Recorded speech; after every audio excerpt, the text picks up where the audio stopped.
अब हम actual physics पढ़ने जा रहे हैं। अभी तक हमने क्या पढ़ा है, थोड़ा सा हमने मैथमेटिकल बात ज़्यादा करी, अभी तक फिजिक्स की बात कतई नहीं करी थी। अब हम क्या करेंगे, हम प्रॉपर जो हमें फिजिक्स पढ़नी है उस पर आ जाते हैं। ठीक है, इतनी बात। तो 11th क्लास में जैसे हमें पढ़ना है, 11th क्लास में हमारा जो सिलेबस है फिजिक्स का, दैट इज मैकेनिक्स। एक पार्ट तो ये है मैकेनिक्स है। ठीक है, इतनी बात। दूसरा हमारे पास है क्या कहते हैं, fluid and properties of matter.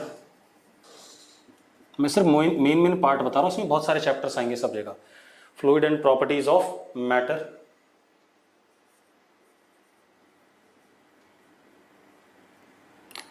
तीसरा हमारे पास पार्ट आएगा इसमें KTG, kinetic theory of gases and thermodynamics.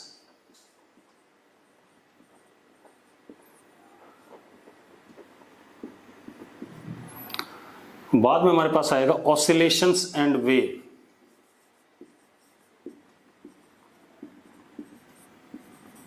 Her unit में कई कई चैप्टर हैं, ऐसा मत सोचना कि एक ही में खत्म हो जाएगा। ठीक है, जैसे मैकेनिक्स में लगभग 50% 11th का पार्ट मैकेनिक्स है, बाकी 50% में तीनों चीजें डिवाइडेड है। ठीक है, इतनी बात। अब सबसे पहले हम मैकेनिक्स से स्टार्ट करेंगे, क्योंकि यहीं से बेसिक हमारा 11th का फिजिक्स स्टार्ट होता है या फिजिक्स स्टार्ट होता है। ठीक है, इतनी बात। चलो, अब मैकेनिक्स में हम क्या पढ़ेंगे। मैकेनिक्स एक्चुअली क्या चीज है, mechanics is actually branch of physics where we deal with motion of system and cause producing motion। मतलब मैकेनिक्स में हम क्या करते हैं, क्या पढ़ते हैं, मोशन ऑफ सिस्टम। सिस्टम मतलब जैसे मेरा मोशन, मैं एक सिस्टम हूं, मेरा मोशन। ठीक है, इतनी बात। बस एक सिस्टम है। अब हमें क्या पढ़ना है बेटा, मैकेनिक्स पढ़ना है। ये 50% हमारा सिलेबस है, क्या कहते हैं, 11th क्लास का। मैकेनिक्स में क्या है, हमें पढ़ना क्या है, मोशन ऑफ सिस्टम या कॉज प्रोड्यूसिंग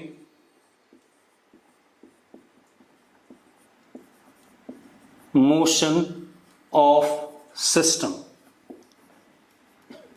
किसी सिस्टम का मोशन पढ़ना है या किस कारण से मोशन हो रहा है ये पढ़ना है। चलो अब देखो, अब मैं क्या कह रहा हूं, हमें पढ़ना क्या है, 11th क्लास का 50% सिलेबस हमारे पास मैकेनिक्स। अब जरा मुझे थोड़ी देर के लिए तंग नहीं करोगे।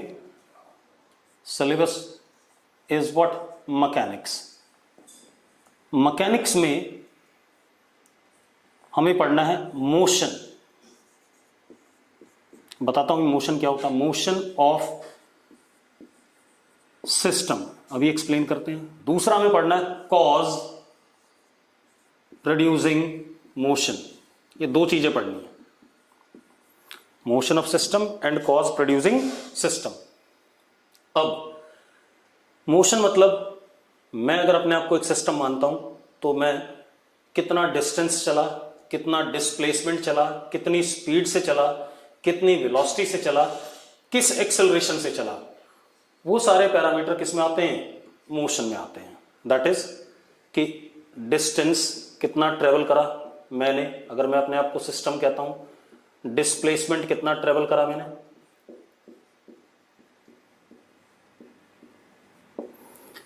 स्पीड मेरी क्या थी, वेलोसिटी मेरा क्या है,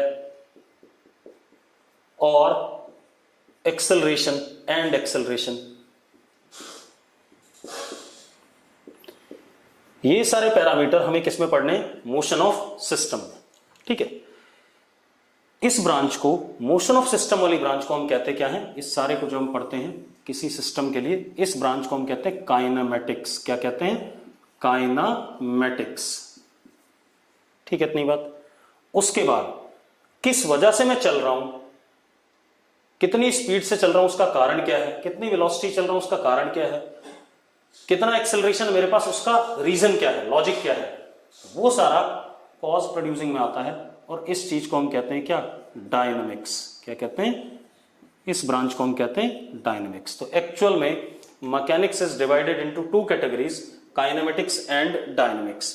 kinematics deals with motion of system and cause which produces this motion is called as what? Branch of physics called as what? Dynamics. कोई दिक्कत है इसमें? अब ये सिंपल सी बात हो गई. ठीक है, तो मैकेनिक्स में हमें सिस्टम का मोशन पढ़ना है. ठीक है, इतनी बात. और उसके बाद उस मोशन का कॉज पढ़ना है. क्लियर है? ठीक. अब तो इसका मतलब सबसे पहले हम पढ़ेंगे अब kinematics.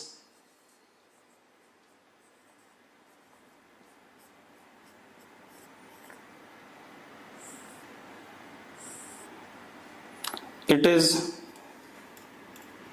branch of physics or mechanics where we study motion of particle, body और सिस्टम. मैंने थोड़ा सा रिफाइंड फॉर्मेट में लिखना शुरू करा. मैंने कहा it is branch of physics where we study motion of particle, body या सिस्टम. क्लियर है इतनी बात? मतलब हमें अभी काइनेमेटिक्स पढ़ना है. ठीक है, और काइनेमेटिक्स अगर हमें पढ़ना है तो हम काइनेमेटिक्स में सिर्फ किसकी बात करेंगे? मोशन की. हम इसकी बात नहीं करेंगे क्यों मोशन हो रहा है, कॉज की बात नहीं करेंगे. यहां पर कॉज के लिए हमारे पास अलग से चैप्टर है, दैट इज व्हाट? डायनेमिक्स. ठीक है, इतनी बात. तो अभी हम सिर्फ मोशन पढ़ेंगे, ये नहीं सोचेंगे कि क्यों मोशन हो रहा है. ठीक है, बता रहा हूं बेटा, सारे वर्ड्स लूंगा, सिस्टम क्या होता है, सारी बातें करेंगे, चिंता ना करो. ठीक है, अब यहां पर जो की वर्ड्स हैं, अब ध्यान रखना है कि जब भी हम पढ़े तो हम की वर्ड्स पे जरूर ध्यान दें. एक की वर्ड है मोशन. क्या होता है? पहला तो हो गया मोशन. दूसरा कीवर्ड है पार्टिकल. क्या होता है? तीसरा कीवर्ड है बॉडी. और चौथा कीवर्ड है सिस्टम. ये 4 कीवर्ड हैं. इन चारों वर्ड्स को हमें पता होना चाहिए इनका मतलब क्या है. ठीक है, तो सबसे पहले मैं पार्टिकल की बात करता हूं. ठीक है, इतनी बात. मैं किसकी बात करता हूं? पार्टिकल की. ठीक है, एक एक करके, पहले पार्टिकल, फिर बॉडी, फिर सिस्टम, फिर मोशन की बात करेंगे. ठीक है, इतनी बात. तो व्हाट इज पार्टिकल? आप एक काम करो, आप सब लोग अपने घर में अपने किसी भी फैमिली मेंबर को देखो. ठीक है, अब वो जो फैमिली मेंबर है वो आपको कुछ फाइनाइट साइज का दिख रहा है कि नहीं दिख रहा है? यस और नो? यस लिखो जरा अगर दिख रहा है. कोई भी फैमिली मेंबर आपके घर में है वो आपको फाइनाइट साइज का कुछ दिख रहा होगा. अगर पापा की हाइट 6 फीट है तो 6 फीट के दिखाई पड़ेंगे, बड़े से. बस बस बस बस. अब जरा देखो, तो अब क्या कहानी है, जो आपके घर में फैमिली मेंबर हैं वो आपको कुछ फाइनाइट साइज के दिख रहे हैं. ठीक है, अब आप एक काम करते, अगर आप फैमिली मेंबर को कहते कि आप हमसे दूर जाते जाओ. ठीक है, अगर आप उनको दूर भेजो, ठीक है, 100 मीटर, 200 मीटर, 300 मीटर, 400 मीटर, ऐसे डिस्टेंस बढ़ाते जाओ, तो आपको फैमिली मेंबर का साइज छोटा दिखेगा या नहीं दिखेगा? पहले बताओ. दिखेगा, बिल्कुल सही बात है. जब आपको साइज छोटा दिखेगा तो काफी डिस्टेंस पे जब वो चले जाएंगे, बस लिखो नहीं, ठीक है, जब वो काफी डिस्टेंस पे चले जाएंगे तो आपको पॉइंट जैसे दिखाई पड़ेंगे कि नहीं दिखाई पड़ेंगे? यस और नो? ठीक है, तब वो आपको कैसे दिखाई पड़ेंगे? पॉइंट जैसे दिखाई पड़ेंगे. पक्का क्लियर है? बहुत बढ़िया. तो अब अगर कोई बॉडी या सिस्टम आपको पॉइंट जैसी अपीयर कर रही है ऑब्जर्वर को, आप कौन हो? ऑब्जर्वर. ठीक है, इतनी बात. आप देख रहे हो तो आप क्या हो गए? ऑब्जर्वर. और जिसको आप देख रहे हो वो हो गया बॉडी या पार्टिकल. तो जब वो बॉडी बहुत छोटे साइज की दिखाई पड़ेगी, ठीक है, इतनी बात, तो आप उसको क्या कंसिडर करोगे? पार्टिकल कंसिडर करोगे. और वो कब दिखाई पड़ेगी छोटी? अगर हम प्रॉपर रियलिस्टिक देखें, रियलिस्टिकली ऑब्जर्व करें, तो अगर आपके घर में कोई फैमिली मेंबर है वो आपसे 100 मीटर, 200 मीटर, 300 मीटर जितना दूर जाता जाएगा उतना ही उसका साइज क्या दिखाई पड़ेगा? आपको छोटा दिखाई पड़ेगा. बहुत दूर, हाँ बिल्कुल सही बात है, बहुत दूर जाएगा तो आपको छोटा दिखाई पड़ेगा. और छोटा जब दिखाई पड़ेगा तो पॉइंट जैसा दिखाई पड़ेगा. ठीक है, under that scenario we consider body to be what? Point size या पार्टिकल. ठीक है, या कोई बॉडी ही बहुत छोटी हो, पॉइंट साइज की हो, कोई बॉडी ही क्या हो, पॉइंट साइज की हो। जैसे आपके घर में अगर आप इस वक्त कोई आपसे 10 फीट की दूरी पे चींटी दिख जाए तो चींटी आपको कैसे दिखाई पड़ेगी, पॉइंट साइज दिखाई पड़ेगी।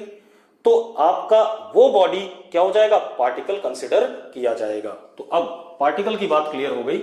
इफ ऑब्जेक्ट और body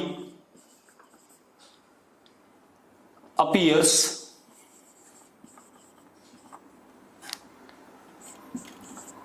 to be point size to observer, अगर ऑब्जेक्ट बॉडी अपीयर करती है ऑब्जर्वर को पॉइंट साइज, देन ऑब्जेक्ट और body is considered as particle. ठीक है, कोई दिक्कत नहीं। तब हम उसको क्या कंसिडर करेंगे, पार्टिकल कंसिडर करेंगे। ठीक है, ये बात शायद क्लियर हो गई आपको, पार्टिकल क्या है। अब आते हैं हम बॉडी या ऑब्जेक्ट पे।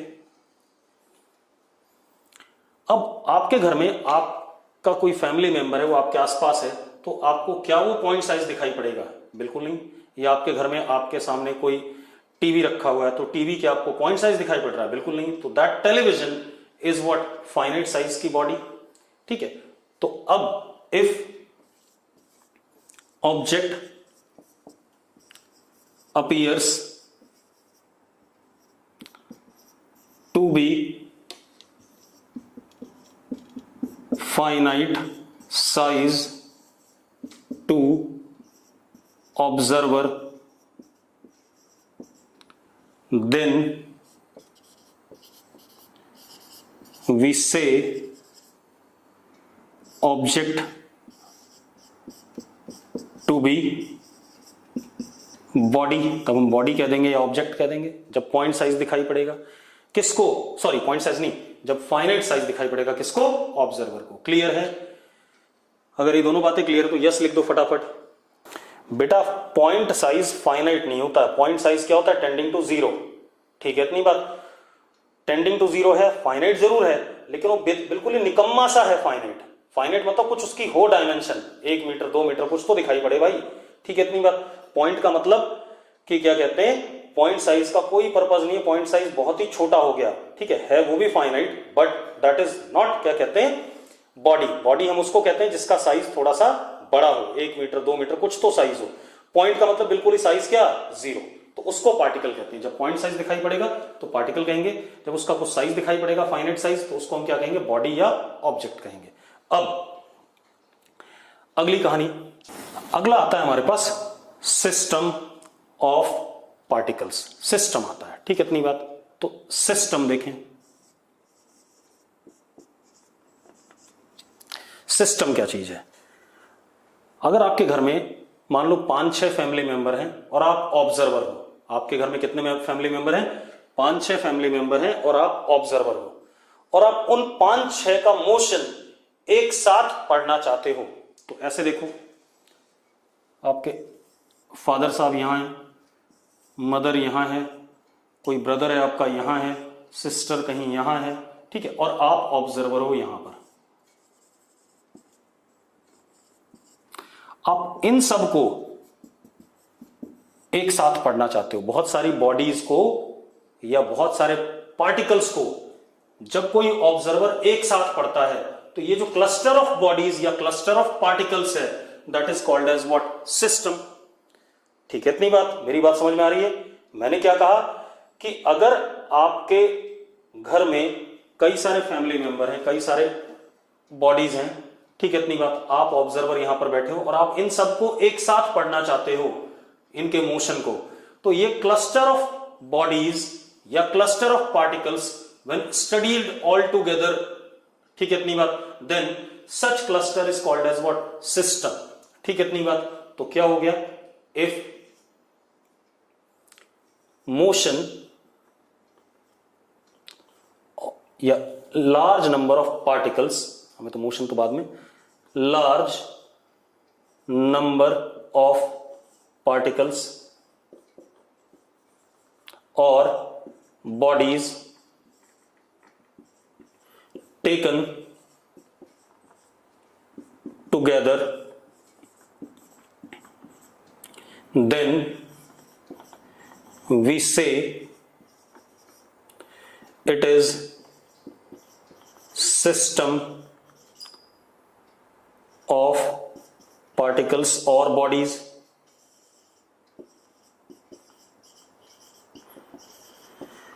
मेरी बात समझ में आ गई या नहीं? अगर समझ में आ गई तो यस लिखो फटाफट। बिल्कुल क्लियर है? तीनों बिल्कुल क्लियर है? बिल्कुल क्लियर, गुड। चलो अब मत लिखो। अब लास्ट हमारे पास आता है मोशन। ये एक इंपॉर्टेंट टर्म है, ठीक है, इतनी बात। अब आ जाते हैं मोशन क्या होता है। अब आपको मजा आएगा, पता है, अब हम बहुत बढ़िया चीजें पढ़ने वाले हैं। आपको हर चीज आपके रियल लाइफ से रिलेट करके मिलेगी। अभी तक आपको कोई भी चीज रियल लाइफ से रिलेट करके नहीं मिलती थी। फिजिक्स ही ऐसा सब्जेक्ट है जो आप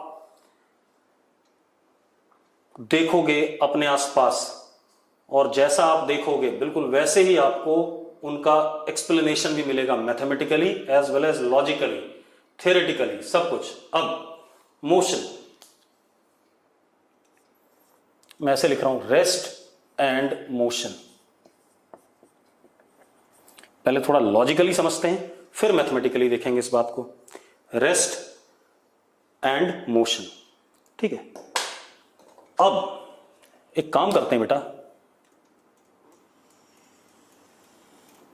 मैंने एक ये बस बनाई,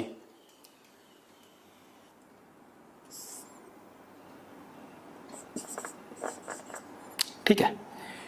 एक बंदा ऑब्जर्वर 1,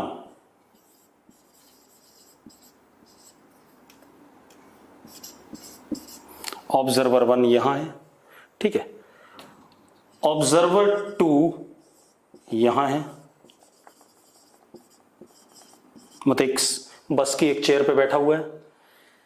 यहां पर मैंने तेजस को बिठा दिया या बॉडी को बिठा दिया, कोई बॉडी है, ठीक है, और बस ऐसे चल रही है।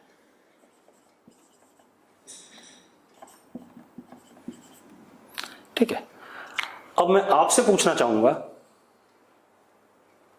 ऑब्जर्वर 2 को, ये बस के अंदर किसी चेयर पे बैठा हुआ है, बॉडी बस के अंदर किसी चेयर पे बैठी हुई है, ठीक है, और बस ऐसे जा रही है। ऑब्जर्वर 2 को क्या ये बॉडी चलती हुई दिखाई पड़ेगी? बिल्कुल सही बात है, नहीं दिखाई पड़ेगी चलती हुई, यस, ठीक है। For observer 2 body remains at what? Rest. लेकिन ऑब्जर्वर 1 के लिए कैसी दिखाई पड़ेगी, जरा मुझे बता दो। ऑब्जर्वर 1 को कैसे दिखाई पड़ेगी? Motion with respect to observer. बिल्कुल बढ़िया बात है, अब बहुत बढ़िया, ठीक है। तो आपको यह बात तो क्लियर हो रही है कि ऑब्जर्वर 2 को बॉडी रेस्ट पे दिखाई पड़ रहा है, ऑब्जर्वर 1 को मोशन में दिखाई पड़ रहा है। ये लॉजिकली हुआ, आपको पता चल रहा है, क्योंकि इनके बीच में ये जो डिस्टेंस है, बस अगर आगे भी चली जाएगी तो इनके बीच में सेपरेशन चेंज नहीं होगा, लेकिन इसके और इसके बीच में सेपरेशन चेंज होगा जब बस आगे जाएगी। पक्का? ये आप देखो, O2 और बॉडी के बीच में सेपरेशन बस के चलने पर चेंज नहीं होगा, लेकिन O1 और बॉडी के बीच में बस के चलने पर सेपरेशन क्या होगा? चेंज होगा। तो हम ये कह सकते हैं कि body in motion with respect to O1, body at rest with respect to O2। ये सबको क्लियर है शायद। एक और काम कर लेते हैं बेटा, आप अपने घर में एक जगह पे चुपचाप से बैठे हुए हो, ठीक है, इतनी बात, और आपके घर में आपके सामने टीवी लगा है, सपोज इन केस आपके सामने जहां पर आप बैठे हो टीवी लगा हुआ है, ठीक है। आप टेलीविजन को देख रहे हो। क्या कर रहे हो? आप टेलीविजन को देख रहे हो, ठीक है। तो आपको टेलीविजन कैसा दिख रहा है?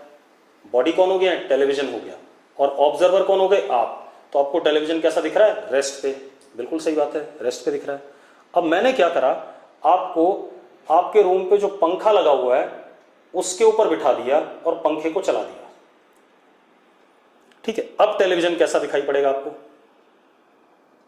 अब टेलीविजन आपको मोशन में दिखाई पड़ेगा। बहुत बढ़िया, ठीक है, इतनी बात। अब आपको टेलीविजन मोशन में दिखाई पड़ेगा। तो इसका मतलब एक और आ रहा है कि रेस्ट और मोशन रिलेटिव टर्म्स हैं। अब मैं क्या कह रहा हूं, आप ऐसे देखो कि आपके सामने जो टेलीविजन है और आप चुपचाप से बेड पे बैठे हो, तो टेलीविजन आपको रेस्ट पे दिखाई पड़ रहा है। जब आप फैन के ऊपर बैठ गए और फैन लटक गए फैन पे, और फैन को मैंने ऑन कर दिया, फैन घूम रहा है, तो आपको टेलीविजन भी मोशन में दिखाई पड़ेगा। चलो दूसरे तरीके से देख लेते हैं, एक और देख लेते हैं, एक और एग्जांपल। ये बस है, ठीक है, ये बस है। बस के अंदर मैंने यहां पर ऑब्जर्वर बिठा दिया।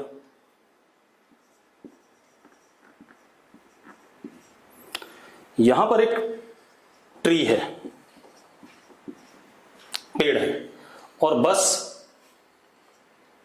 मोशन में है। बस कैसी है? मोशन में है। अब धनंजय बताएगा, धनंजय लिखेगा भाई, बाकी कोई नहीं लिखेगा। ये जो पेड़ है ये इस ऑब्जर्वर को मोशन में दिखेगा या नहीं दिखेगा? यस, ठीक है, बिल्कुल दिखेगा। धनंजय बता किधर दिखेगा जाता हुआ, आगे या पीछे? पीछे, बिल्कुल सही। हाँ, तो जब ये मोशन, ऑब्जर्वर मोशन में है, आगे जा रहा है, तो पेड़ किधर जाता हुआ दिखाई पड़ेगा? पीछे, ठीक है। लेकिन अगर मैं यहां पर ऑब्जर्वर दूसरा बिठा दूं, ओ डैश, रेस्ट पे है ये, ठीक है, अब पेड़ कैसा दिखाई पड़ेगा? रेस्ट पे दिखाई पड़ेगा, क्योंकि अब इसके रिस्पेक्ट में पेड़ नहीं चल रहा है। हाँ या ना? तो हम क्या कह सकते हैं, हम ये कह सकते हैं, अब जरा देखो मोटा मोटा क्या बात आ गई। Rest and motion are relative terms, are relative terms. इसका मतलब क्या है? Same particle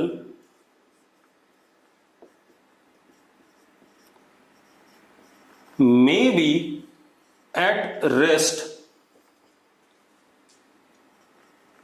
with respect to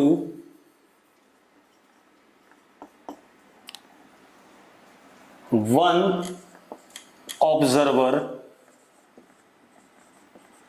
and may be in motion with respect to other observer।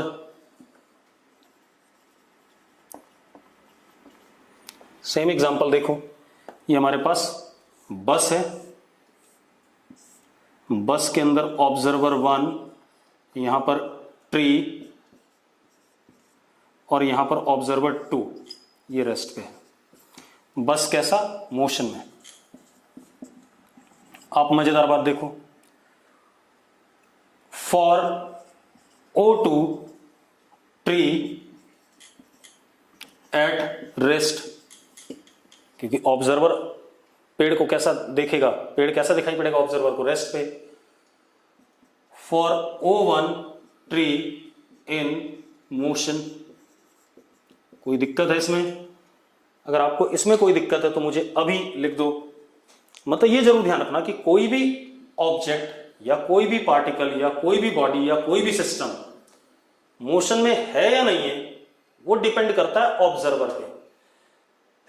किसी ऑब्जर्वर के लिए वही पार्टिकल, वही ऑब्जेक्ट, वही बॉडी, वही सिस्टम मोशन में हो सकता है, और किसी दूसरे ऑब्जर्वर के लिए वही बॉडी, वही सिस्टम, वही पार्टिकल, वही ऑब्जेक्ट क्या हो सकता है? रेस्ट पे हो सकता है। क्लियर है? अब आते हैं, मैथमेटिकली समझते हैं इस बात को। अब मैथमेटिकली समझते हैं बेटा। ये हमारे पास ऑब्जर्वर है और ये हमारे पास पार्टिकल है, ठीक है। पोजीशन वेक्टर क्या है? एस है, पार्टिकल का पोजीशन वेक्टर विद ये observer, and this is particle, ठीक है। किसी टाइम टी पर पार्टिकल यहां पर है। जब जैसे अभी घड़ी में बज रहे हैं 4:03, तो 4:03 पे पार्टिकल यहां पर है, पोजीशन वेक्टर क्या है, एस है। ठीक है, इतनी बात। अब अगर अगले मोमेंट पे देखो पार्टिकल यहां पहुंच जाए किसी रास्ते से, कोई भी रास्ता ले, पार्टिकल यहां पहुंच गया after time what, T plus delta T, मान लो 4:15 बजे यहां होगा, तो ऑब्जर्वर कैसा लिया मैंने, रेस्ट पे लिया बेटा। ऑब्जर्वर कैसा है, रेस्ट पे। तो एक बात बताओ, अब पोजीशन वेक्टर क्या हो गया, एस प्लस, ये एस इनिशियल कर देते हैं बेटा, टाइम इनिशियल ऐसा कर लेते हैं, फाइनल टाइम पे एस फाइनल। एक बात बताओ, इस पार्टिकल का पोजीशन वेक्टर ऑब्जर्वर के रिस्पेक्ट में बदला या नहीं बदला? अरे यस लिखो अगर बदल, समझ में आ गया ये। मैंने क्या कहा, पार्टिकल पी थोड़े समय बाद पोजीशन वेक्टर उसका क्या हो गया, एस एफ हो गया। ऑब्जर्वर रेस्ट पे, ऑब्जर्वर नहीं चला रहे हैं, ठीक है, इतनी बात। तो अब इसका मतलब position vector of particle changes with respect to observer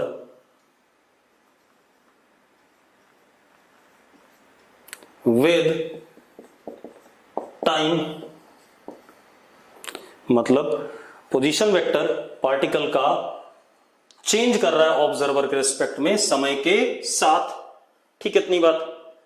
Yashika बेटा देखो फिर से बता देते हैं, ऑब्जर्वर यहां रेस्ट पे है, किसी समय पे पार्टिकल, आप एक काम करो, आपका कोई फैमिली मेंबर अपने सामने खड़ा कर लो, ठीक है, आप बैठे रहना, आप नहीं हिलोगे, आपने फैमिली मेंबर अपने सामने खड़ा कर लिया, तो आपने अपने से उस फैमिली मेंबर की तरफ लाइन ज्वाइन करी, वो आप उस फैमिली मेंबर का क्या हो गया, पोजीशन वेक्टर हो गया। ये हो गया फैमिली मेंबर, ये रहा position vector at time T I, अभी इनिशियली ये एस आई हो गया।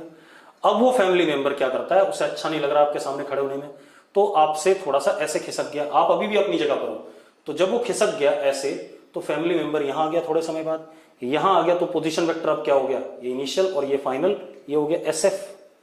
ठीक है, एक बात बताओ, क्या ये वेक्टर और ये वेक्टर सेम है? बिल्कुल नहीं, अलग अलग है, डायरेक्शन भी अलग है और मैग्नीट्यूड भी क्या बना रखा है मैंने, अलग बना रखा है। तो इसका मतलब पोजीशन वेक्टर पार्टिकल का क्या कर रहा है, चेंज कर रहा है ऑब्जर्वर के रिस्पेक्ट में समय के साथ। तो हम क्या कहते हैं, then particle is in motion with respect to observer. तो हम कहते हैं पार्टिकल मोशन में है ऑब्जर्वर के रिस्पेक्ट में।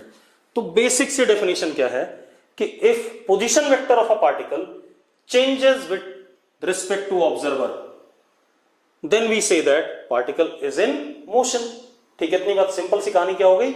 मोशन के लिए क्या कहना है हमने कि अगर हमारे पास क्या कहते हैं, अगर हमारे पास पार्टिकल का पोजीशन वेक्टर ऑब्जर्वर के रिस्पेक्ट में चेंज कर रहा है, तो हम सिंपल सी बात ये कहेंगे कि पार्टिकल किस में है, मोशन में है। कोई इशू है इसमें? अगर है इशू तो लिखो यस।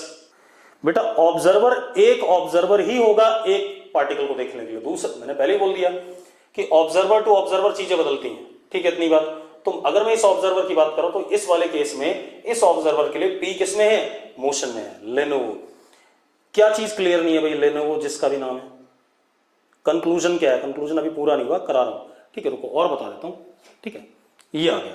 मतलब हम क्या कह सकते हैं कि इफ पोजीशन वेक्टर, लिख तो दिया मैंने, अगर पोजीशन वेक्टर पार्टिकल का चेंज करता है विद रिस्पेक्ट टू ऑब्जर्वर समय के साथ, then particle is in motion with respect to observer. और इस केस में देखो पार्टिकल यहां से चल के यहां पहुंच गया ऐसे, इस रास्ते से, तो टाइम टी इनिशियल पे मान लो 4:15 बजे यहां था, 4:20 पे यहां पहुंच गया।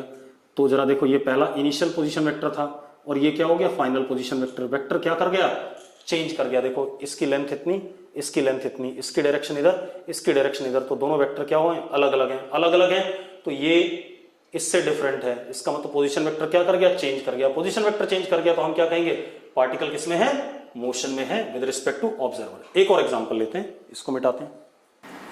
ये P और ये O, ठीक है, टाइम इनिशियल पे पोजीशन वेक्टर एस आई, कैसा, एस आई। अब आप एक काम करो बेटा, अब मेरी बात ध्यान सुनना, अगर ये दोनों एक दूसरे के पैरेलल चलते हैं ऐसे,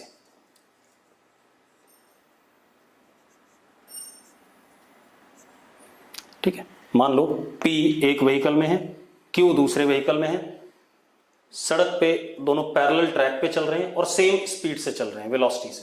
तो जरा देखो, थोड़े समय बाद दोनों यहां पहुंच गए, ये O और ये P एट टाइम TF। ये डिस्टेंस और ये डिस्टेंस बराबर है, ठीक है, इतनी बात। तो ये लेंथ और ये लेंथ भी क्या होगी, बराबर होगी, लेंथ भी बराबर हो गई और डायरेक्शन भी जरा देखो O से P का, क्योंकि दोनों पैरेलल आ गए एक दूसरे के, क्या हो गया, सेम आ गया। तो ये जो SF है फाइनल वाला पोजीशन वेक्टर, मैग्नीट्यूड में SI के बराबर है और डायरेक्शन में भी SI के ही अलोंग है, तो SF is equal to SI। मतलब क्या, इसको समझ लेते हैं एक और तरीके से। मान लो आपके पास एक कार ये है, यहां ड्राइवर बैठा है P और ये दूसरी कार है, यहां ड्राइवर बैठा O, ये SI इनिशियल पोजीशन वेक्टर, दोनों चल रहे हैं बेटा इधर की तरफ सेम स्पीड से। तो थोड़ी देर बाद ये सिनेरियो कुछ ऐसा हो गया,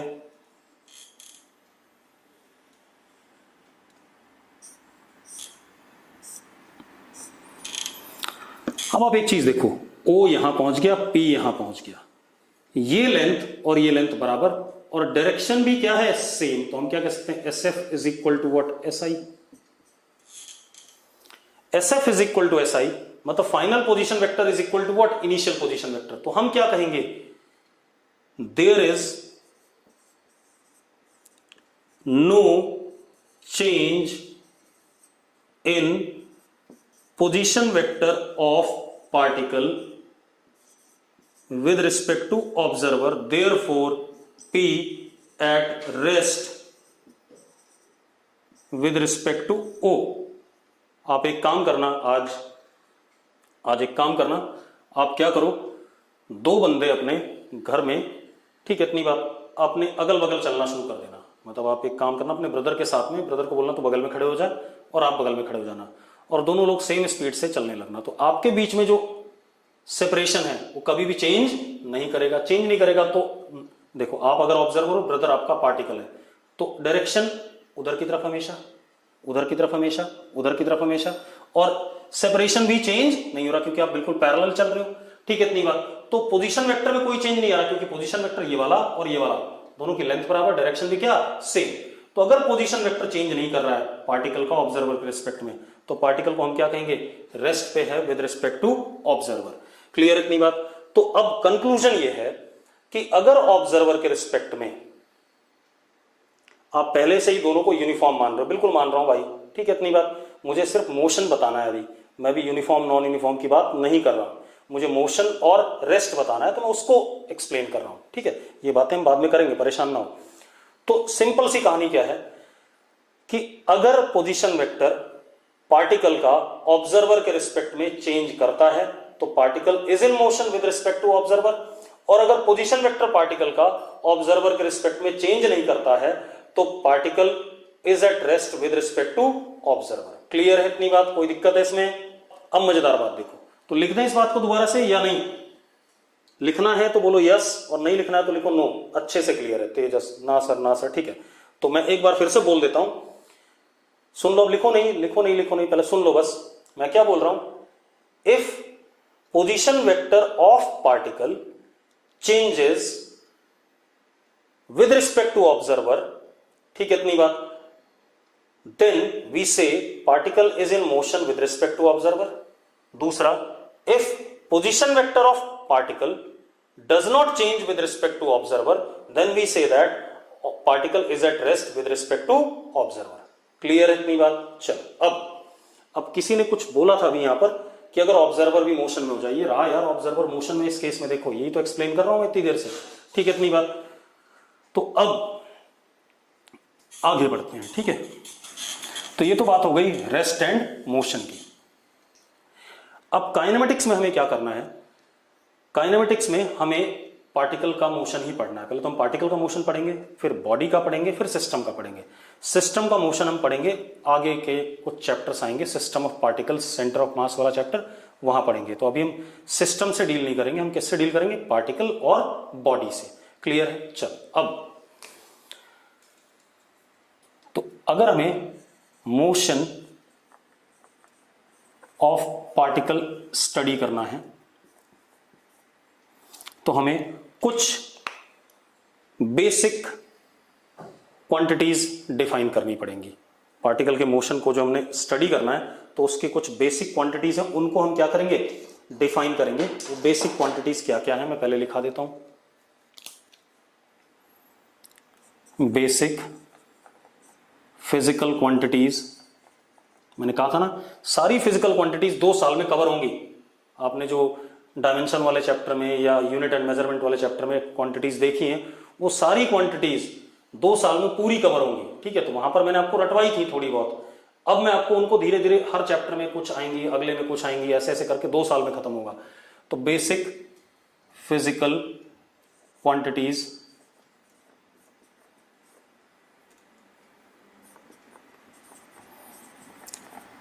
associated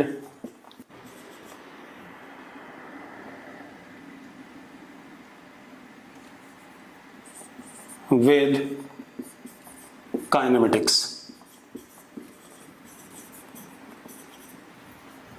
कौन कौन है? सबसे पहले आता है हमारे पास, मैं पहले लिख देता हूं फिर एक्सप्लेन करेंगे एक एक। डिस्टेंस अभी एक्सप्लेन करेंगे। दूसरा डिस्प्लेसमेंट, तीसरा स्पीड, चौथा वेलोसिटी, पांचवा एक्सेलरेशन।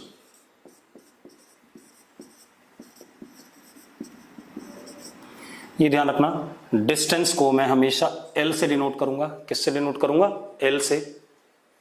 ठीक है। Change in distance delta L से।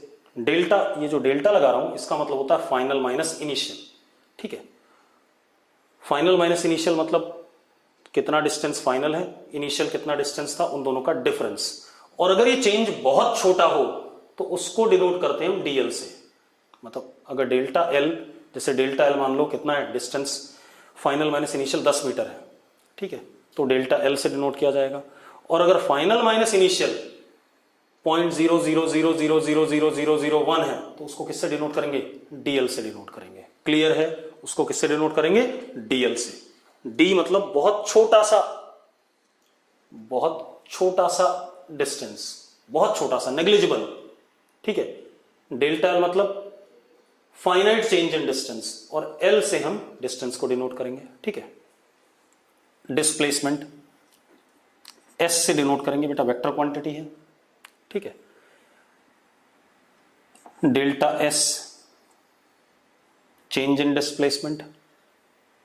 ठीक है, DS very small change in displacement, मतलब जैसे डिस्प्लेसमेंट डेल्टा एस मैग्नीट्यूड में 10 मीटर है, डीएस क्या होगा?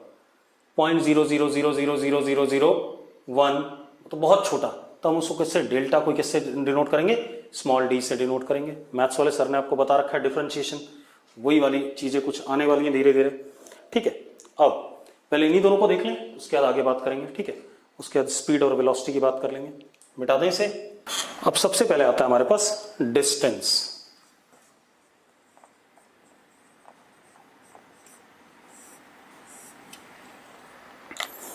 What is distance?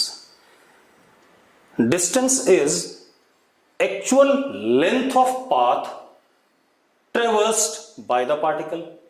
मतलब अगर मान लो मुझे करनाल से या सेक्टर 6, अभी मैं जहां पर हूं क्लासरूम से, ये इनिशियल पोजीशन है। ठीक है, इतनी बात। ऑब्जर्वर यहां बेटा, ऑब्जर्वर यहां पर है,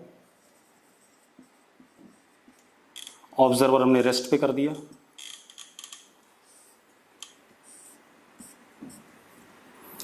टाइम इनिशियल पार्टिकल, इसका पोजीशन वेक्टर कितना? S initial. ठीक है, अब इस जगह से मान लो मुझे आपके किसी के घर पे जाना है, ठीक है, किसी का घर सेक्टर 6 में हो भाई, तो अपना एड्रेस बताओ फटाफट जल्दी से। अरे किसी का घर है सेक्टर 6 में, किसी का नहीं है, ठीक है। अब 1630 जाना है मुझे, यहां से मैं 91 नंबर में हूं, तो मैं 1630 पैदल चलता हुआ गलियों से होता हुआ ऐसे ऐसे ऐसे यहां पहुंच गया। 10-5 मिनट लगे मुझे। TF ये फाइनल पोजीशन वेक्टर हो गया। इस रास्ते में चला, जो भी मैंने रास्ता लिया, ये जो रास्ता है, इस रास्ते की टोटल लेंथ को हम क्या कहते हैं? डिस्टेंस कहते हैं। क्या कहते हैं? Distance, L। ये टोटल लेंथ क्या हो गया? डिस्टेंस हो गया। तो distance is total distance travelled by particle in moving from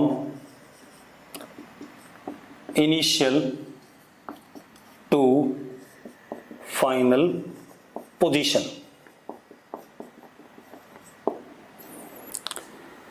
distance क्या हो गया? टोटल डिस्टेंस या total length, total distance travelled by particle in moving from initial to final position. अब जरा देखो, अगर मैं छोटा सा पकड़ता यहां DL, अगला छोटा सा DL, अगला छोटा सा DL, ऐसे बहुत छोटे छोटे डिस्टेंस लेता है। DL DL DL, तो इन सारे DL1 DL2 DL3 DL4 DL5 ऐसे ऐसे, तो इन सारे DL का क्या सम करके मैं यहां पहुंचता। तो एक्चुअल में L is what? Summation of DLi, I equal to 1 to n। मैं सारे DL छोटे छोटे एक एक कदम, हर कदम मतलब मुझे 91 से 1630 जाने में मान लो 100 कदम लगे, तो पहले कदम का DL, अगले कदम का DL, अगले कदम का DL, सबके DL मैंने क्या करे? ऐड करे, और उन सबका सम क्या हो गया? L के बराबर आ गया। एक बात बताओ, ये सारे DL normal laws of algebra से ऐड हो रहे हैं कि नहीं हो रहे? मैंने क्या कहा था? मैंने हर चीज एक्सप्लेन करनी है, ठीक है? इतनी बात, जबरदस्ती कहीं पर भिड़ाना नहीं है। ये क्या हो रहा है? अगर ये वाला कदम आधे मीटर का था, ये आधे मीटर का था, ये 1 मीटर का था, ये आधे मीटर का था, आधे मीटर का, 1 मीटर, 2 मीटर, 3 मीटर, ऐसे ऐसे सारे डिस्टेंसेस को ऐड करा मैंने। नॉर्मल लॉ ऑफ अलजेब्रा के हिसाब से ऐड हो रहा है या नहीं हो रहा है? और अगर ये नॉर्मल लॉ ऑफ अलजेब्रा के हिसाब से ऐड हो रहा है, ठीक है, obeys normal law of addition, therefore distance is scalar quantity। जबरदस्ती कुछ नहीं है, हर चीज आपको एक्सप्लेन करनी पड़ेगी, ठीक है? therefore distance is scalar quantity। इतनी बात सबको समझ में आ गई? तो यस बोल दो फटाफट।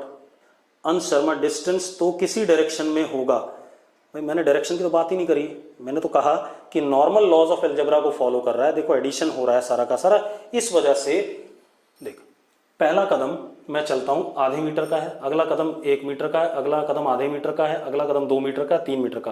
ये सारे के सारे आधा, 1 2 3 4, 1 2 3 4, आधा, 1 2, सब ऐड होकर के L आ रहा है कि नहीं आ रहा है? अगर ऐड हो रहा है नॉर्मली, एक बात बताओ यार, छोड़ो, मैं 1 2 3 4, ये डिस्टेंस हो गया। पहला कदम मान लो 30 सेंटीमीटर का, अगला 20 सेंटीमीटर का, अगला 10 सेंटीमीटर का, सारे ऐड हुए कि नहीं हुए? As it is. और अगर ऐड हुए तो नॉर्मल लॉज ऑफ, चलो एक काम करो, फिर से देख लेते हैं। 1 2 3 4, वापस आया 5 6 7 8, जाने और वापस आने में टोटल डिस्टेंस ऐड हो रहा है कि नहीं हो रहा है सारा? आप ऐसे देखो, अगर कोई पार्टिकल यहां से चला, ऐसे गया और ऐसे वापस आ गया, यहां आ गया, तो डिस्टेंस तो ये हुआ ना, ये वाली लेंथ प्लस ये वाली लेंथ प्लस ये वाली लेंथ प्लस ये वाली लेंथ प्लस ये वाली प्लस ये वाली प्लस ये वाली प्लस ये वाली प्लस ये वाली सारी लेंथ का क्या हो रहा है, सीधे सीधे सम हो रहा है। और अगर सारी लेंथ का सम हो रहा है भैया, तो मैंने साफ साफ कहा था कि scalar quantity obeys normal laws of addition, vector के लॉज को फॉलो नहीं करता। फॉर्मूला समझा दो इसका जो राइट साइड में लिखा हुआ है। अबे फॉर्मूला कौन सा समझा दूं? dl1 समीशन लिखना नहीं आता बेटा, dl3 तो क्या हो गया, dl1 plus dl2 plus dl3 dash dash dash dash dln, इसको लिखा जाता है summation dli i equal to 1 to n। ऐसा आपने 7th 8th में लिखा होगा समीशन। अब समझ में आया क्या लिखा मैंने फॉर्मूले में? अरे यस और नो। अब क्या कहानी है, तो डिस्टेंस स्केलर क्वांटिटी में क्यों बोल रहा हूं, क्योंकि ये सीधे सीधे क्या हो रहा है, हर छोटा छोटा डिस्टेंस, छोटा छोटा एलिमेंटल डिस्टेंस क्या हो रहा है, नॉर्मल लॉस से क्या हो रहा है, ऐड हो रहा है। चलो तो स्केलर क्वांटिटी हो गई, इसकी यूनिट क्या हो गई, यूनिट इज मीटर्स। ऐसा यूनिट लिखेंगे बेटा, बाकी यूनिट्स की हम बात नहीं करेंगे, ठीक है। Unit is metre, dimension is what, L, आपने पढ़ा हुआ है, ठीक है। इतनी बात, ये बात हम कर चुके हैं। अब आते हैं हम दूसरी चीज पे, क्या डिस्टेंस ट्रेवल्ड नेगेटिव हो सकता है? अगर हो सकता है तो यस लिखो, नहीं हो सकता है तो नो लिखो, नेवर। बिल्कुल सही बात है बेटा। एक बात बताओ, अगर मैं चल रहा हूं, देखो 2 मीटर चल गया मैं, फिर वापस आया तो 4 मीटर हो गया, फिर मैं इधर गया 2 मीटर, 6 मीटर हो गया, मतलब डिस्टेंस कभी भी नेगेटिव नहीं हो सकता। और बिल्कुल सही बात है, हमने पढ़ा हुआ है कि स्केलर क्वांटिटी का जो मैग्नीट्यूड होता है वो कभी भी नेगेटिव नहीं होता। तो अब distance can never be negative, ये बात भी हो गई, distance can never be negative, पक्का, ठीक है। अब दूसरी चीज, अब एक और चीज बेटा, ठीक है, मिटा दें सब, इसको मिटा देते हैं। अब मेरी बात सुनो, कोई पार्टिकल ऐसे गया आगे, यहां से यहां तक ये 6 मीटर है, सपोज यहां से चला था इनिशियल, ऐसे जा रहा था, फिर इस पॉइंट से वापस आया,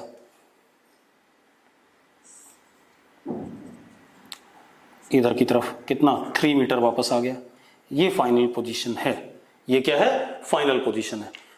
मुझे आप बता दो टोटल डिस्टेंस कवर्ड कितना है, 9 9 9 9 9, बिल्कुल सही। तो एक बात बताओ, एक बात देखो,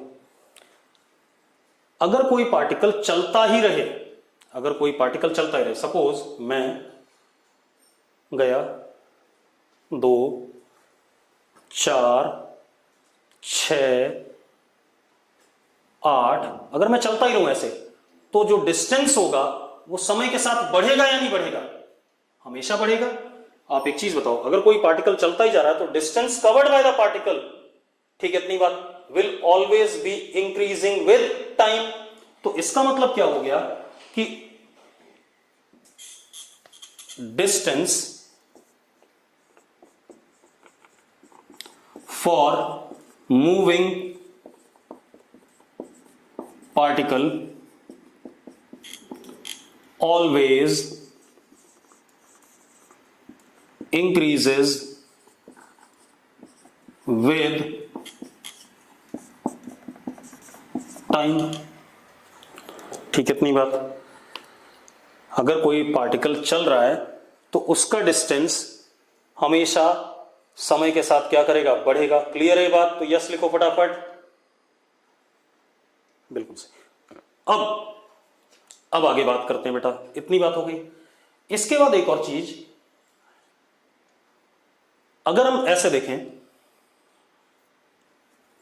मान लो मैं पार्टिकल हूं, ठीक है, इतनी बात। अभी मैं आपके सामने यहां पर हूं, मतलब हम ऐसे नहीं बात करें, मतलब डिजिटली नहीं बात करें। हो सकता है मेरे रिकॉर्डेड लेक्चर कोई देख रहा हो तो मैं आपको 2 जगह दिख रहा हूं, वो गलत बात है, ठीक है। अगर हम रियल लाइफ में देखें तो क्या मैं आपको एक ही समय पे 2 जगह पे दिखाई पड़ सकता हूं? क्या मैं आपको एक ही समय पे 2 जगह पे दिखाई पड़ सकता हूं? नहीं दिखाई पड़ सकता। कि भाई मैं इंस्टीट्यूट में भी हूं और अपने घर पे भी हूं, ऐसा पॉसिबल नहीं है। तो अगर ऐसा पॉसिबल नहीं है तो इसका मतलब distance travelled by particle is unique at given time. At given time. Distance traveled by particle is unique at given time. मतलब किसी पर्टिकुलर समय पे डिस्टेंस यूनिक होगा, एक पर्टिकुलर वैल्यू होगी, एक से ज्यादा वैल्यू नहीं हो सकती है। क्लियर है? ठीक है। अब हम क्या करेंगे, इस लेक्चर को यहीं छोड़ेंगे। हम अगली क्लास में इसके ग्राफ्स की बात करेंगे डिस्टेंस के, फिर हम डिस्प्लेसमेंट की बात करेंगे। क्लियर है बेटा?